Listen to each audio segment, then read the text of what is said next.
for being here. Of course, this evening we have a religion roundtable, and the representatives, as you can see by the graphic, one representative will be representing and presenting on the Judeo-Christian side of this question.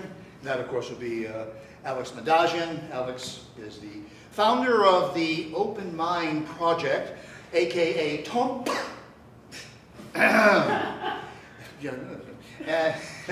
And the secularism is going to be presented by Christian Walk, Professor Christian Walk, by the way, which is kind of ironic because his first name is Christian. Oh. Now, the word secular does not imply atheism necessarily. It doesn't imply. It does in my case. It could. Can you let him argue for himself? Right. It could and it does. Right. And representing the Hindu point of view is Sukriti Gangopadhyay. Yes, sir. Well done. Who's also the president of the Economic Club of Santa Barbara. Yeah, just so happens to be. And in the decision of the moderator, Dr. Madagian will go first. Thank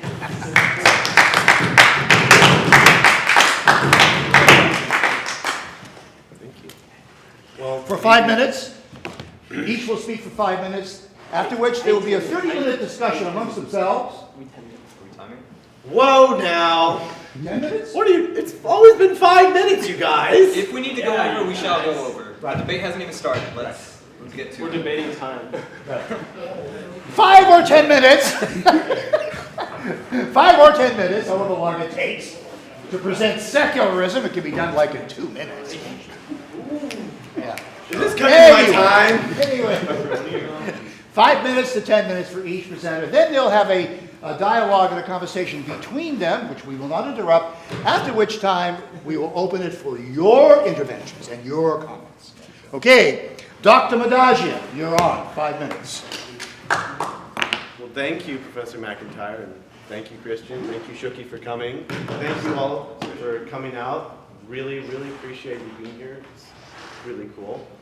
The Christian worldview, essentially in the simplest of forms, is a relationship. It is a love story. And just for the purposes of clarity, let me explain to you love in terms of how the Bible understands it. The Greeks had 4 different words for love. There were storge, eros, philos, and agape. Storge is the kind of love that a parent has for the child. Eros is like a sexual love, or a love that 2 people have for each other. Philos is the kind of love you have for a brother or a deep, deep friend. But agape, that is the purest form of love. It is the unselfish, the undying love for other people. The love that puts other people before you. The Bible is an agape story. So let me start in the beginning. God created the heavens and earth. Now, just as a point of clarification, Bible scholars and theologians all agree it doesn't necessarily matter if you interpret Genesis as literal or as a figurative story. It really is not a major issue. It should not be a driving force in Christianity. Essentially, all that you do need to know is that God created the universe and he created man. And he created man good. He created the universe good. But he also did something a little different. He gave man free will. And because he gave man free will, he not only got, Christ also got real love for mankind. We are able to express real feelings and not pre-programmed ideas because of our free will. But at the same time, we're also able to ignore him, to run away from him, to hate God, to hate each other because we have the free will to do so. So, essentially, the Old Testament, which is the first 2/3 of the Bible, is basically a bunch of stories of God asking somebody to rise up and be an example for everyone else. First it was Adam and Eve. They miserably failed. They absolutely failed in trying to be moral people for everyone to look up to. God gave them one rule, and they failed it. And then we can go, I could take you down the whole Old Testament, but that would be hours, and I only have 5 or 10 minutes. 2 minutes. And so all these failures came up. And essentially what happened is God said, okay, we need a mediator, someone that will be able to put a bridge between you and me, because you've created this gap between us. I love you so much. I love each and every one of you so much. But if you want to be unholy, if you want to be anti-God, then I can't bring you over unless by force or by some non-good means. So in an act of love, Christ came to us to be our mediator, to be our priest, to be the bridge between God and man. He brings us together. And when we decide to die to ourselves, when we decide to die to what we want, when we give up things like our sex lives, when we give up things like drugs and alcohol and all these addictions, and when we give up things like anger and wrath and all the things that we define as sin, the Bible defines as sin, when we give those up, we are essentially giving up what it means to be anti-God. Where what is good is what is God. And so when we act in a godly manner, when we act in a Christ-like manner, it means we're not acting in a worldly manner, in a Christ-like manner. And when you accept Christ to be that mediator, you essentially are accepting to be with God. And what that means is giving up yourself. And a lot of people don't really like that idea, giving up whatever it is that keeps you in sin, be it drugs, alcohol, sex, and all that stuff. And to be quite frank, it's hard. A lot of Christians aren't able to do it, or aren't able to do it very well, but it is a lifelong relationship. No relationship is perfect, but this relationship, at least one member is perfect. And he does love you, whether you love him or not. And to me, that is the most incredible truth of all. And with 30 seconds to spare. Remarkable. Remarkable. Our next speaker is Sukriti Gangopadhyay. Hello. How are you doing? I'm going to put up my own timer so I can make sure I kind of hit the brief ideas. You can take 10 minutes. Am I? Yeah, you can It's a say game changer. Whatever. I'm just going to talk. Well, excuse whatever me. I'm sensing a little bit not of... fair. Already, friends. Let's deconstruct this time system. Well, okay, whatever. I'm just going to start. Well, first of all, thank you guys for coming here today. I appreciate you coming out. It's a Thursday night. You know, it's been a long couple of weeks. I think we're all tired, but appreciate you all coming out to enjoy the food and listen to the thoughts that we have on our religious philosophies. Thank you, Alex, for organizing this event. Happy to be here. Thank you for inviting me. Thank you, Professor McIntyre, for moderating. Yeah, that was it. Thank you. I guess before anything else, before religion, before what I am as a Hindu, I'm a human being. And I understand that religion ties into the very essence of what you are, but I'm kind of a weird guy. I don't learn in the traditional sense. I pretty much just kind of observe the things around me. I was really alone as a kid, and that's the way I would learn things. I was just sit in my room and I would think. I would think about all the different lessons I'd learned. And of course, some lessons were emphasized more, like religion. As a son of a Brahmin who had worked so hard to get into this country, all I ever heard about was the power of knowledge, the power of this or that, you know, the importance of maintaining tradition. And as like a 5-year-old, you know, that doesn't mean anything to you. But still, I had to consider it, you know, because that was what I would hear from my dad. And then I would hear these other lessons from my mom, stories, things like, always treat everybody right, and every single person there exists to God. So treat everybody like God. So I would hear these things, combine them, and kind of get my own sort of philosophy. And as I grew older, I kind of course, we as a family, we went to our temples, we did this and that, but the Indian religious community is very interesting. Of the many different states in India, each of them has their own subculture, and involved with these subcultures, there's different languages, there's different sub-religions, and there's just all these different things that go on. So as a little kid, it's kind of hard to understand, because my parents were friends with everybody, all different kinds of Hindus, all different kinds of people, and so when you learn one lesson, sometimes it doesn't translate over, sometimes it's a little different in different temples and stuff. So I would learn these different kinds of lessons, and I would learn the same stories from different perspectives, and this allowed me to kind of think about the world in a different way. As I got older, I would learn little things that were reflected in Hinduism. I, at one point, got to believe, from the lessons that I'd experienced in life, that it basically was like, I have this one soul, and that the reason I can connect to all these different people around me is because they share some qualities with me. And after thinking about it and drawing all these lines and conclusions, I came to the point that I believe that I believe that there was one soul, and that it was kind of broken apart and given into all these things. That's why if you say treat your car badly, you'll get into a crash. It's inevitable. You're treating this part of your soul badly. If you treat your textbook, your school textbooks and this and that badly, you're going to start losing them. Your papers will get smashed, lost, destroyed. These things will start to happen. It's things like that we don't notice. And I would tie these in with other lessons I would learn at school, like everything has an equal and opposite reaction. You know, there's all these different surrounding knowledge, areas of knowledge that help me encapsulate these ideas. And as I grew a little bit older, after I had kind of veered away from these things, I learned the same lessons in Hinduism. Ramanuja had said, you know, essentially the same thing, that we're all one spirit, that the Atma is broken up into everything, and that the universe and everything that consists of it is just one soul, just broken up into different parts. Hinduism as a religion,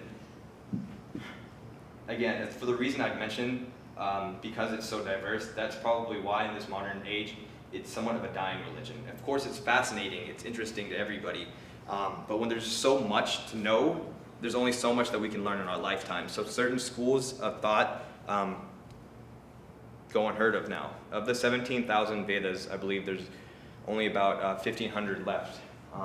The Vedas are scriptures, are spiritual scriptures. The mother of the Vedas, she was a goddess named Gayatri, and that's why I was kind of late today. There's this, as a Hindu, as a Brahmin, there's this prayer that you have to say 108 times a day. It's called the Gayatri mantra, which basically is like saying you are everything, you are love, you are this and that, you have this light, please let's share it with everybody and let's come back together. So that's, I guess in essence, what being a Hindu is to me, is connecting with all the people around me, connecting with the other part of my soul that I've been broken off from, and just uniting everything in my atmosphere together. So yeah, thank you. Well, with 28 seconds to spare, thank you very much. And now, of course, Professor Christian Walk will make his presentation. Hello, everybody. I put together some slides for this presentation. Can you guys see this? Or should I turn off the main light? Kill the chocolate. I'll do that. Yeah. Did I get it better? All right, so as you guys have already heard from our two other presenters, I thank you for being here, and thanks Alex for inviting us and putting this together. A conversation we probably would have anyway, or something like it, in our apartments on a Thursday night, because that's the kind of people we are. But I'm glad you brought us to a place where we can enjoy some food and some genuine conversation with one another. I am Christian Walk. I study history here at Santa Barbara City College. I fell in love with history in 11th grade U.S. history course. My teacher was amazing. It was actually her last year teaching, and she basically inspired me to learn as much as I could about not only our country's history, but every other culture's history around the world. So that's who I am. But in addition to that, I'm also an atheist, and I'm going to talk to you today about the secular worldview as we atheists see it. I'm going to introduce you guys to some approaches from the social science or social studies, as some people like to call them, that are very interesting ways to analyze religion and how it's played a role in society throughout the ages. And as a historian, I recognize religion as one of the most powerful forces in history. It's in every single one of our ancient civilizations and throughout the history of the world. So I'm going to define religion real quick. This is what most anthropologists would adhere to, and mythologists would adhere to in terms of a definition of religion. And I think these two gentlemen kind of outlined a pretty good example of those definitions. For me, it's a system of beliefs and rituals, practices often promoting some kind of social cooperation amongst a group of people wherein the adherents seek to interact with a sacred supernatural. Now that's a key distinction, sacred supernatural, because you can have supernatural elements. The tooth fairy is supernatural, zombies are supernatural, but a sacred supernatural is different because people have a certain level of respect when they're talking about sacred supernatural. No one really worships the tooth fairy, unless you're 5 years old and you want some money. So that's that. Atheism, as a definition, is describing a person who does not believe in gods or goddesses or any type of metaphysical force in general. So that would include what Shuki was talking about, this kind of Brahman pantheistic element where everything has some kind of metaphysical force behind it. Who are we? Well, we make up a solid 3% of the US population. All my statistics are from Pew Research Center. This is from 2014, a little bit ago, but as you can see, we're growing. We started at 1.6% of the population in 2007, and we've almost doubled to 3.1% of the population. So it's actually the largest growth out of any religious sect in the United States if you look at the numbers. So we're doing all right, but we are definitely a minority point of view. Why atheism is a question I get from a lot of people. Because typically, including myself, I was brought up in a Catholic household. What turned me to going from that worldview to a different worldview? And I'm going to lay out a couple things. The first, that's not on this slide, is actually one of the first questions I had when I was in Sunday school, talking with the priests and the other scholars there about religion, and just asking the simple question, why this one? Why this version of Christianity? Why not another version of Christianity? Or for that matter, why not another version of another religion? Why not Hinduism? Why not Buddhism? Why not Taoism? Why not another system, right? And sometimes I'd get really good answers from people. And other times I would get answers that left some holes for me to fill in. But two of the main reasons I'm going to talk about today, for many atheists, including myself, philosophically, is what theologians call the problem of evil. And I'm going to go into that, but essentially it's asking why is there evil in the world? And Alex actually touched on that, which I'm super glad that he did. The second reason is we also tend to embrace empiricism as a way of thinking. That means all of our knowledge is going to come from direct observation of the natural world. And for us, since we haven't seen any evidence of supernatural forces, it's irrational for us to come to a conclusion that they exist in the world.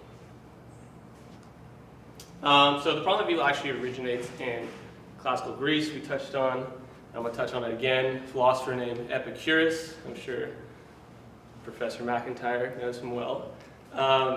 He laid out an argument like this. It basically goes, and most Christians and really monotheists in general have God attribute three essential characteristics to him. They typically say he's all good, all knowing, and all powerful. Epicurus' argument is, if that's true, if he was all good, all knowing, all powerful, he would prevent evil from occurring in the world. His second point is there is evil in the world, and then his last point is if an all good, all knowing, all powerful God exists, and there's evil in the world, there's evil in the world, then a God with those three traits can't exist. So theists immediately came up with a number of responses to this throughout the ages. They're called theodicies, and that's such a big deal that they literally have a name for the response to the problem they call theodicies. Number of responses throughout the ages. Soul-making theories, value dichotomies, arguments from free will, which was touched on earlier, which is great. Greater good responses, kind of utilitarian in nature. And some of these definitely seem logically valid, for sure. But they tend to not fully address, highlighted right there, why there's so much suffering in this world. And I'm actually going to touch on one of the defenses, the one Alex touched on. It's free will. So God maximized the goodness in the world by creating free beings. The beings free means that we have the choice to do evil things, the choice that some of us exercise and some of us don't. It's basically what Alex outlined for us. Yeah, this is a good response. It really is. It immediately addresses problems with humans committing acts of evil. With me punching someone in the face, with me throwing a hot cup of coffee in someone's. That's my responsibility. God gave us the responsibility, or God gave us free will, and because of that, some of us exercise those evil acts. That addresses the point.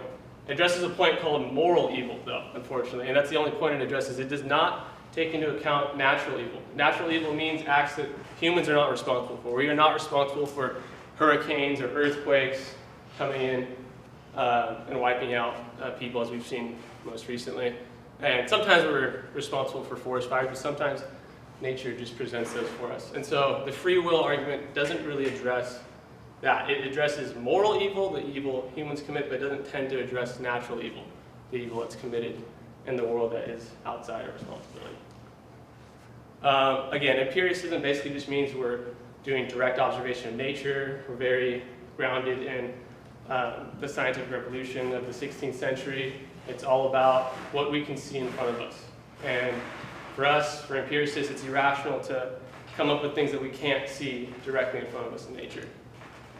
So I'm going to skip some of these things. Anthropology gives us beautiful tools in order to analyze religion. I'm actually in an anthropology class of religion right now. Professor Mark Sanders learning a great deal about how anthropologists tend to look at societies and look at religion within societies. There's a number of different theories that you can apply to religion: evolutionary, functional, Marxist, interpretive, psychological. We're just going to talk about one of them today, functional. This is a theory that's most beautifully articulated by comparative mythologist Joseph Campbell. He wrote A Hero with a Thousand Faces in the 1950s. And he identifies four main functions of myth: sociological function, a cosmological, a metaphysical, and a pedagogical. I'm going to go through them real quick because I'm probably running out of time. The sociological, this is an important one. This is reinforcing the existing social order. Myth serves the function of enforcing and reflecting the values of the people that put that into action. So typically that's the elites in society. What does that mean? Extend, we'll motion to What do you say? extend. Motion to extend? Second? Motion to extend, okay. 5 minutes? All in favor? You'll need it. One You'll objection need is it. approved. For the record, we'll note that Professor Madagian objects. Secretary. All right, 5 more minutes, please. 5? Okay. Okay. CEO thing. So I'm going to, just for the case study, apply this to Brahmanism for a second.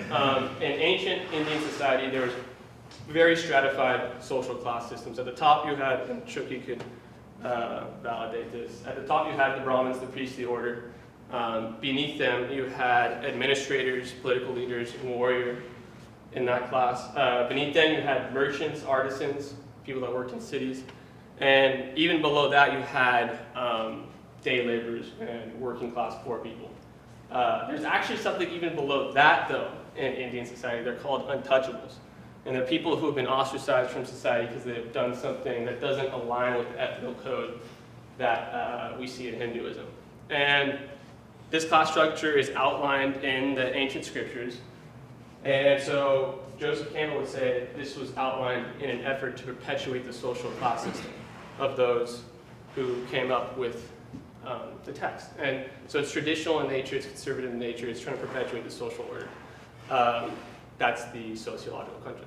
The cosmological function is trying to explain the elements, the changing of the seasons for pre-modern societies that had no idea about any of this information, essentially. They had to come up with ways to explain why lightning struck and started a forest fire or something like that. They did so by attributing it to metaphysical forces, and in some cases deities would inhabit those elements, like we see in the Norse myths, with Norse gods not only representing the element itself, but embodying that element, being part of that element. And so that's the cosmological function. The metaphysical function is basically the mystery of being, that sense of trying to be one with the transcendent and kind of get past this realm into a new realm, trying to explain certain phenomena like what happens after death. What is that realm that you go to? There has to be something, right? And so this is to answer that question for people, the metaphysical question. Lastly, it's the pedagogical function. This function serves to teach morals and instill morals onto society and to really give timeless lessons to people that have to use them to get past psychological thresholds in their life, or basically just assisting them through the journey of humanity. So for most atheists, really the only function that we can apply for ourselves is the pedagogical function, really extracting certain lessons out of these myths and applying them to our lives that we think are necessary. Some of those lessons are not the best, but some of them are really good, and those are the ones that we tend to take. Some atheists take more lessons, and some atheists take less lessons, but for the most part, we generally agree that the first three functions that I showed you are no longer needed in modern society because of governments, because of education, because of other ways that we can, and for that matter, just not wanting to perpetuate a certain social order that's traditional in nature. And so the pedagogical function is really the only one we can still adhere to. Basically, religion and society, those who are committed to a sacred path sometimes, and not sometimes, a lot of the time, allow that to enter into their questions about morality, government, politics, science.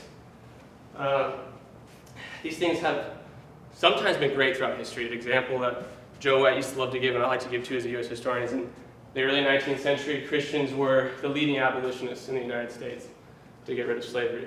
Christianity and certain passages from the Bible had previously been used to justify slavery for some people. But in the early 19th century, it was really Christians who pushed the abolitionist movement. So there's good things that religion has contributed to society, but there's other things that tend to not be so great. And I'm going to put a stat up here again from the Pew Research Center. This is discussing religious people's views on evolution. And a theory that obviously you guys all know Darwin presented in 1859 in his book, The Origin of Species, that essentially every single evolutionary biologist and the scientific community as a whole is in total agreement of is a sound theory to explain the variation we see within our species. And we can see right here, unaffiliated is actually the largest sect of people that take evolution as a sound theory to explain the variation in society. Certain sects, like Jehovah's Witnesses, only 20% of their members think that it's a sound theory. On the other hand, 74 think that a supreme being placed people on this earth exactly how they existed today. So these are things we start to worry about as atheists. You know, when religion starts to play into your worldview, the scientific realm of things, when things are generally accepted by anthropologists and biologists about how humans have developed, and for that matter, how every species has developed, we tend to get worried when certain sects of religious communities don't kind of accept what the scientific community is putting out there. This is just for fun. I put this up there. It's from the New York Times.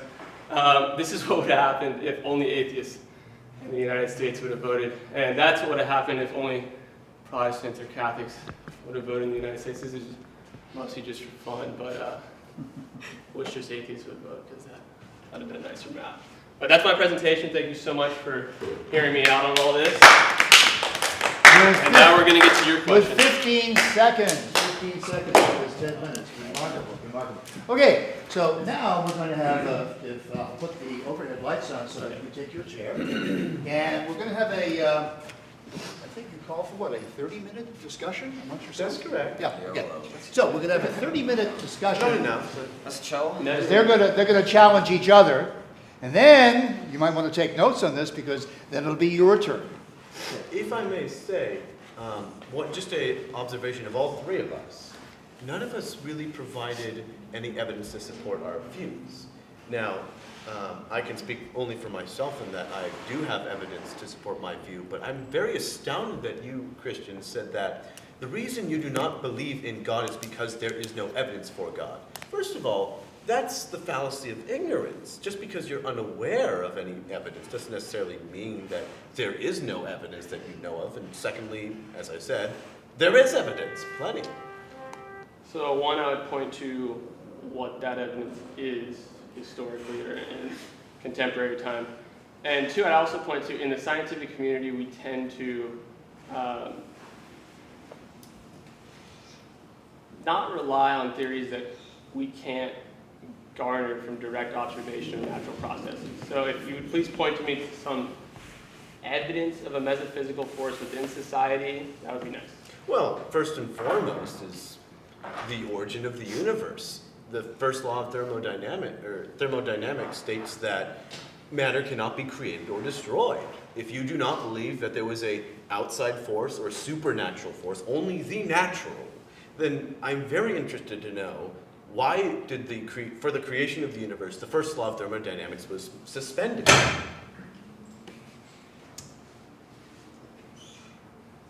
want me to respond?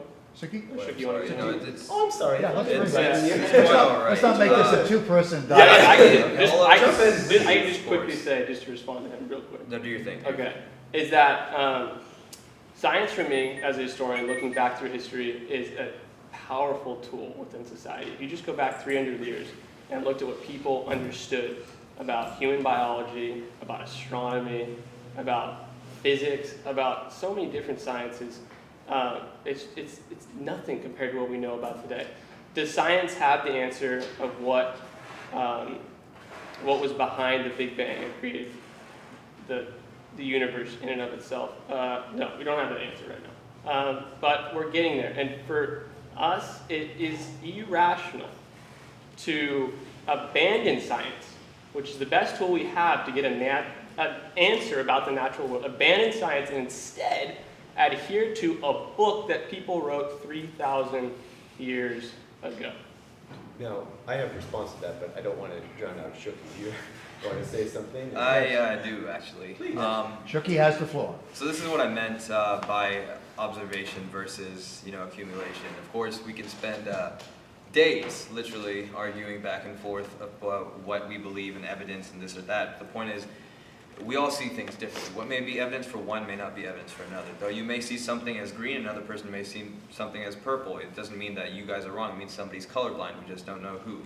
That's the way knowledge works. Of course, we can always go back and forth on these things, but I just want to, for me, just put in my input real quick because I want to get something out of this time.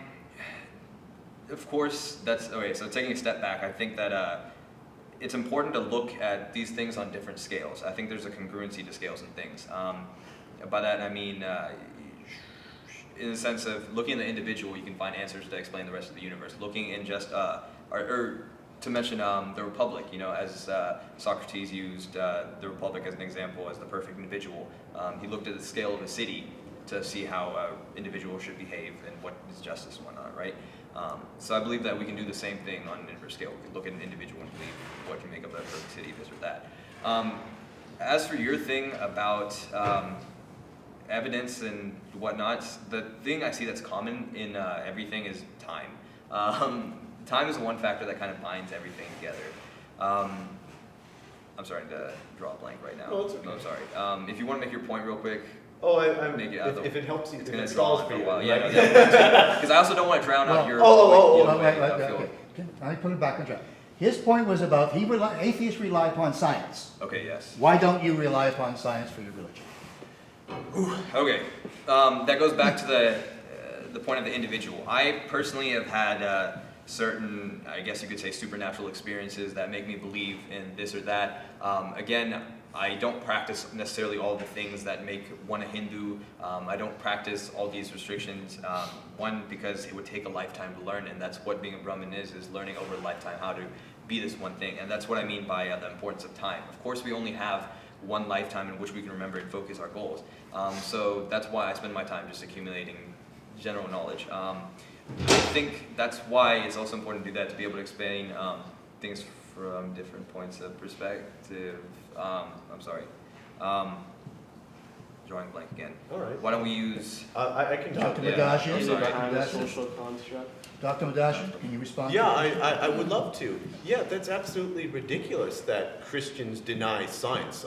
I'd like to point out there was one Catholic scholar that I don't went know up if I made against that the society. statement. Went up against the. I don't know if I made that statement. Oh, I apologize.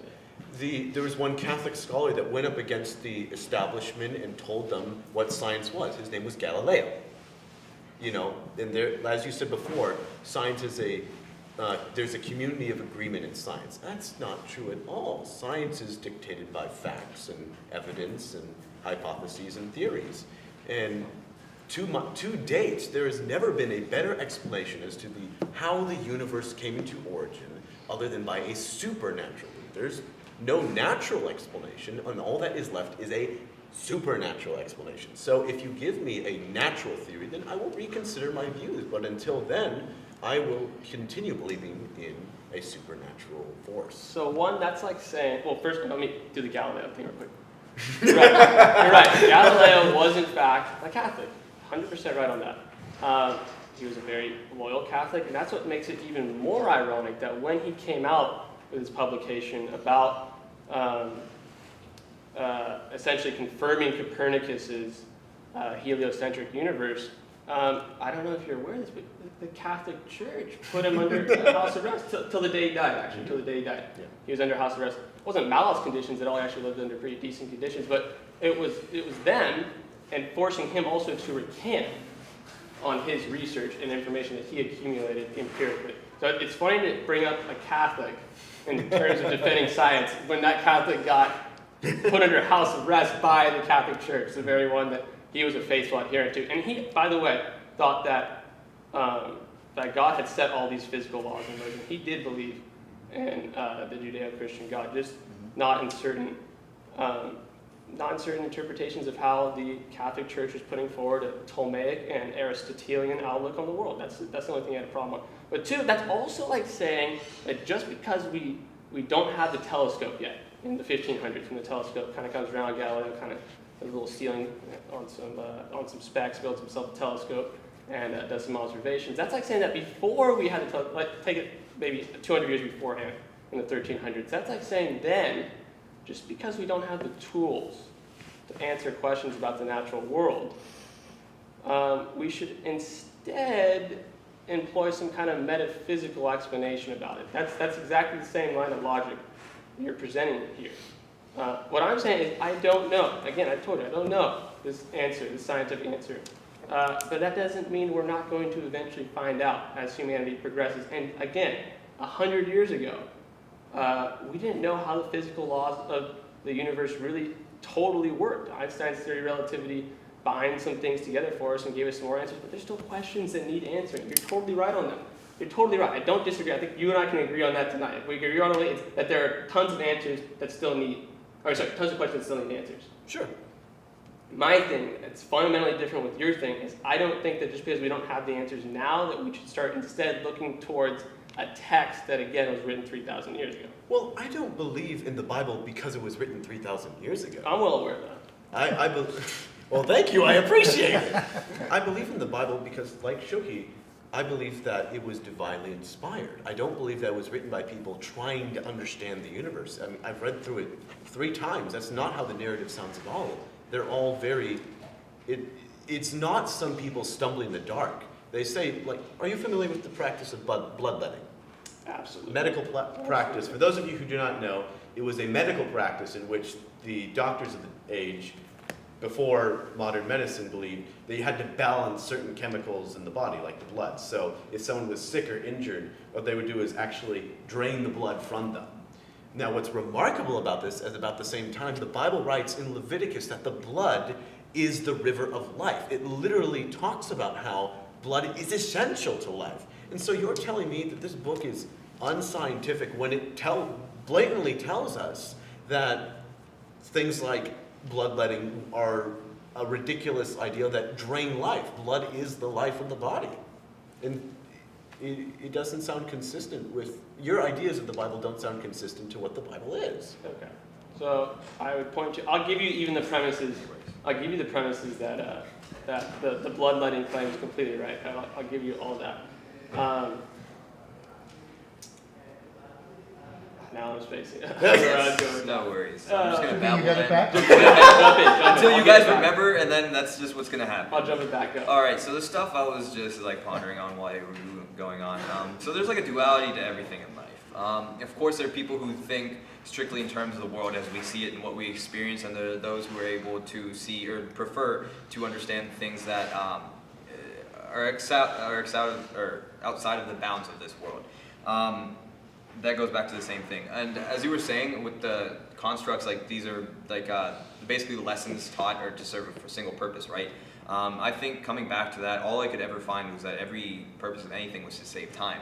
That's why we have all the aligning lessons that we do. You know, that's why we have very similar lessons, because all of them, and when it comes down to it, are all about time. Time in itself, as things we know, it's the closest thing we have, I think, to God, because that's one factor that rules all of us, no matter how wealthy we are. That's one factor, if we had unlimited control of, we would be able to do anything. Because again, may I have a clarification? Do you believe that all of us are God, and that or time is God, or no, that's my okay. So my Hindu otherworldly view is that all of us are God, and I've kind of merged these two to one point. Interesting. That's just what happens is there's a duality to everything, and you'll see like one side of each coin. Then on the other side, just thinking personally and tying together lessons I've experienced from life, I've seen that everything comes towards speeding up. Over time, man, we as we are today are so much smarter, so much more energetic, so much stronger in so many different ways than men who have lived hundreds of years before us. While I know I keep making these points, but while people would spend literally their entire days, their entire lives hunting for food and buffalo, then cooking and doing this just to eat, we can sit here on our phones and tap a button on a glass screen and to get our food within 30 minutes. That gives us so much more time to learn and to accumulate the knowledge and understand the world around us.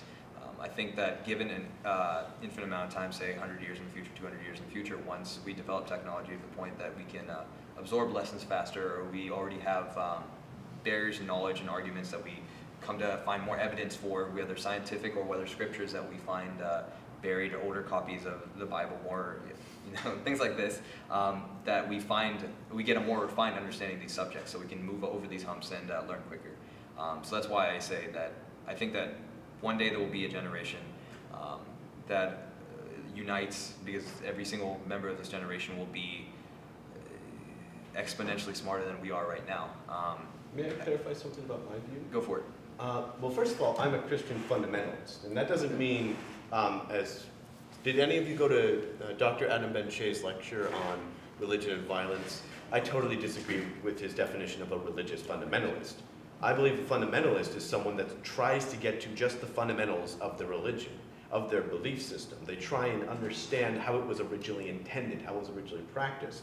So if some document, I actually don't believe a document will come up that will contradict scripture. Some like an older version of one of the letters of the apostles, I don't believe that will ever turn up unless it's fake or something like that, because I believe that the Bible as it is already a live document. It's not changing.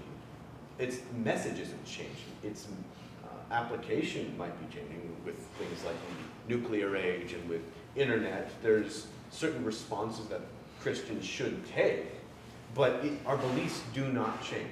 The fundamentals do not change. And if you have any contentions or disagreements, please voice them. No worries. Okay, so it's just conceptually what your beliefs are. So no matter what happens, those concepts will stand still. I'm not like, okay, that's awesome. Go for it. One more question? Do it. So aside from divine revelation, do you claim to have any other evidence for your beliefs? In what sense? I could speak to you through logic and help you arrive to the points where I arrive at. But again, proofs. I guess, that would be fine. A logical proof would be fine. Of course. But just what specifically would you like to know? I can. Well, what would you say is the most fundamental, or for you, what was the most convincing argument that you were right? In which sense? It's again, I've built this over 20 years. Sure. Well, what aspect? Are you asking, if I can interrupt, there's a blockage here of language. Are you asking an epistemic question? How does he know that he's right? I would say so. Okay. How do you know that you're right? I guess you could just say, because determinism. If you lived in my shoes, if you experienced all the things that I would experience, you would have your beliefs placed in the same place that I did. I tried to have beliefs that don't lean one way or another, but are considered a balance of different opinions. I believe that knowledge isn't necessarily one idea, one thing, that there are 1,000 different routes to that thing, right? So I just try to consider the 1,000 different routes and try to justify every side of each argument to me. I try to justify Christianity in this way to me. I try to justify atheism in this way to me. Oh yeah, by the way, going back to your point, one of the things I wanted to say was you had mentioned okay, I had a question actually. So do you necessarily see man as good or evil, or what do you believe is the reason that there is suffering in the world? No, I basically see humans as a blank slate when they're born, and the environment and circumstances that they're in shape that individual into who they are, for the most part. I think there's evil in the world because humans are capable of doing evil. Like I said, it's a blank slate. Some people come up good and some people come up bad. But actually, now that you brought it up, I was wondering if Alex had a response to the problem of evil that I brought up. The response in terms of the free will argument and addressing really the natural evil element of the situation. Oh, absolutely. Well, first of all, who here believes that they have never committed any sin in just the 10 Commandments? Never in your life committed any sin? Okay, so none of you. I see. In the 10 Commandments? Never lie, never use the I Lord's thought there name were in vain. 15, then you dropped a tablet. Didn't you? Oh. That- That's Mel Brooks, sorry. That's right. Anyway, all of us have broken one of God's laws. Every single one of us has broken them. And the question of natural evil, see, Christians don't really see that there's a major distinction between the two. Both have arisen because of sin. God has every right, and would still be a good God, to kill every single one of us at this moment. To allow, see, God does another thing. God never throws anyone into hell. We walk towards there. By His grace, He saves us from that. Decree? I had a question. Please. Do you believe that there's any human being that will ever live that can live by all of the commandments of the Bible and the concepts? Only one, and His name was Jesus Christ. Okay. I don't believe it's possible because of free will. There's so many temptations in this world. I mean, just walking around here at Santa Barbara City College, I am a normal male human being. There are certain chemicals that go quite around. I mean, of course I get tempted. And as Jesus Christ said, he who looks at a woman with lust in his heart has committed adultery in his heart. He who hates his brother has committed murder. All right, let's open it now. We've got another half an hour of booking the room. Let's open it now to our audience participation. So we're going to have I just ask you to speak up so we can all hear. Okay, so David. Okay. My question is for Alex and Shu. First of all, premise number one, do you believe that God loves every person and wants to see the best out of every single individual? It depends on how you define as the best for every individual. If the person is defining it, then I would say absolutely not. I would say God supremely knows, and I would say God is supremely good, and God wants people to act like Him and as He believes as God is best. Not as God believes is best, but because God's nature is good, He wants us to emulate that. And does that good? Sorry, go ahead. Oh, my bad. Okay. So in the tangible God is time, right? But in the sense of my personal belief of what God is, it's not necessarily like a thing. It's like love. It's unity between human beings. Because that's what I see as fitting all the descriptions of what God is. So go ahead and ask. So basically, would you guys say that God would prefer his child to live than to die? To live and do his work than to die and to not do. If God had two choices. So his child, are you referring to Jesus Christ? Or? No, it's children like us. Okay, so are you saying that God would prefer us not to die? I'm asking you. Actually, the Bible specifically says it really pains God to see people walk into hell. It hurt. He does not like that. And it describes God as jealous when temptations lead his children away. But at the end of the day, if God was this big puppet master that forced his creation to do whatever he wanted, then it would not be love. And like I said before, it's a relationship. Now let's put a Christian into this. Well, you guys are just talking about equal here, and I do need to make a distinction here. It's a fundamental distinction. A hurricane that comes down and wipes the people of Houston out is not my responsibility. I, as an individual, as a human, did not cause that to happen. I can kill people, I can punch people, I can be greedy and rob people of just about anything, but I'm not responsible for certain natural occurrences in the world. People, or you in this case, I want you to address that fundamentally. Why is there natural evil in the world? Why? Okay, hold up, agreed? I have answered both of your questions. So, And then Chris. I believe that things like that, again, are natural, but we can still influence them, right? We have global, I mean, if you believe in global warming, we have things like, that we do that basically create more of these natural disasters for us. And this is where it comes into your question about whether it's, you said, to live or die, right? I think of, again, because of the duality, the flip side of unity, love is time. At certain points, there are too many human beings in the world, or we don't sustain ourselves properly, that we begin to destroy this earth, which is our body, right? Because human beings are the single animal that have the ability to change the earth that they live on. So once we start doing this, once we start creating things like natural disasters, because it's our choice, we choose to live, I'm from Houston, and we chose to live in Houston, right? That human beings chose to populate areas near the ocean where they knew waves could come and crash them. It's a choice that they themselves made. If we had so few people, if there was some sort of disaster, a lot of people, did not live on this earth anymore, and there were fewer people that lived on this earth who wouldn't be affected in the areas of natural disasters, and they wouldn't be perpetuating these natural disasters because they're not destroying the earth as they did before, then I think that justifies, the death of these people in a sense, and as well as we don't suffer these consequences. We don't suffer because we've removed ourselves from the suffering. So Again, get a new voice in here, Chris. For Alex, why did God create hell? Why did God create hell? Yeah. Hell is a sin. Well, first of all, let me explain to everyone here. God is a giving God. If you do not want God, if you choose to believe in no God, if you choose to compromise and say, I believe in parts of the Bible, I don't believe in all of it, or I believe, what makes me feel good, essentially you're denying God. God gives you exactly what you're asking for, and that's complete cutoff from Him. If you don't want God, God will give you just that. That's what hell is. Absolutely no goodness. I think he's talking about the physical place, hell. That's correct. Yeah. Absolutely. Am I correct in that? Are you Well, I mean, it's whatever encompasses what hell is.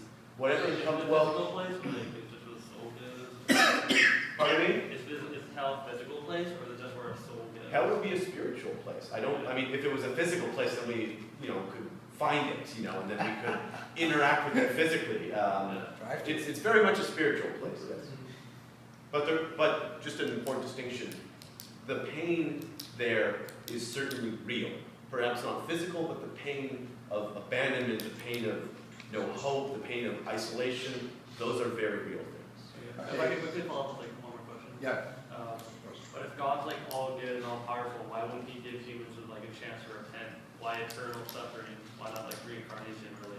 I'm glad you brought that up. What if I told you have I ever told you about your Lord and Savior, Jesus Christ? See, the reason why God sent Christ is because the punishment for sin is death. That's what hell is. It's absolute death. What Christ is Christ took that death. He took every single person's eternity in hell on Him in a matter of hours because He loves you so much. He took it all out of His free will to take it for your sake. And He gives you the opportunity to accept that. All you need to do is accept the fact that He died on your behalf because He loves you, and then turn your heart towards Him. Okay. Christian and then Suki. So we're going to talk about everything a long time. My simple question is, where is one shred of empirical evidence that there is a spiritual realm where bad people go and suffer eternally? Where's the empirical evidence? Please show me. Are you asking for physical evidence for a I'm- spiritual thing? I'm talking about, so again, there you go. So you just created, you manifested a new world to explain a moral phenomenon that humans have created in and of themselves. All these are just social constructs. And you socially constructed, actually metaphysically constructed a new realm. Out of nowhere. It's because a sacred text that you also believe was divinely inspired evidence, or that would be great too, by the way. This divinely We have inspired. limited time, I apologize. Okay. So yeah, it's just, these ideas that come up with them, so you come up with them, or people came up with them, they instill them upon you, where there's not one shred of empirical evidence about any of these things. Okay, Suki? To answer your question and like try to answer everything else. He always does that. So, It's a pantheist. the thing about, the evidence, trying to get like, tangible or whatever evidence, I think that before any action, anything is created in this world, there's a thought behind it, right? There's an energy thought. I think that itself suffices as evidence. If there's a thought that's been shared by so many people around the earth, if they all see a castle, does that mean that the castle doesn't exist just because they see it in their head and they don't see it in reality? They still see the same castle, they still see the same towers. I think that, to me, suffices enough. Because if they can still explore the same buildings of the castle, they can still derive the same lessons and take those things from that thought in their head and bring it into reality, bring it into the real world. I think that's, for me personally, that's enough evidence. To tie in your idea of hell and estrangement or whatever, I would say that's estrangement, right? That's what I meant, again, by unity being kind of God, oneness, right? To commit the ultimate sin is separation from the rest of God, what unity is, the rest of the love, the rest of the energy. And I think that's what again, I'm not very clear, but I would say that the untouchables are. They commit a sin that they would be better off dying and becoming reincarnated so that the soul can join into a form that joins the rest of the energy, that's love, that's this or that. That's my assumption about what it is. All right. Can we put David into this for 1 second? Okay, cool. David? Yeah, I didn't ask my question. I was just getting you. Oh, wow. But, okay, so, God wants us to live. That's preference. Not necessarily. God wants us to come to Him and to love Him. God wants us to love. God wants, well, you have to If He wants us to live, then be alive. be alive. Well, then Well, clearly not. Because we die. Clearly, He. Death in a sense. Let's round here. Let's round. I'll say my answer is relative, depends on time. If there are too many people, kill them. If they're not, more. Thank you for that. Brandon? What? Did I answer your question, or do you want me to continue? It's more blitzing. It's more blitzing. We're going to do some blitzing here. All right. We're getting audience involvement. Brandon? How can you justify that if God is all good? If God, what in particular? That He accepts like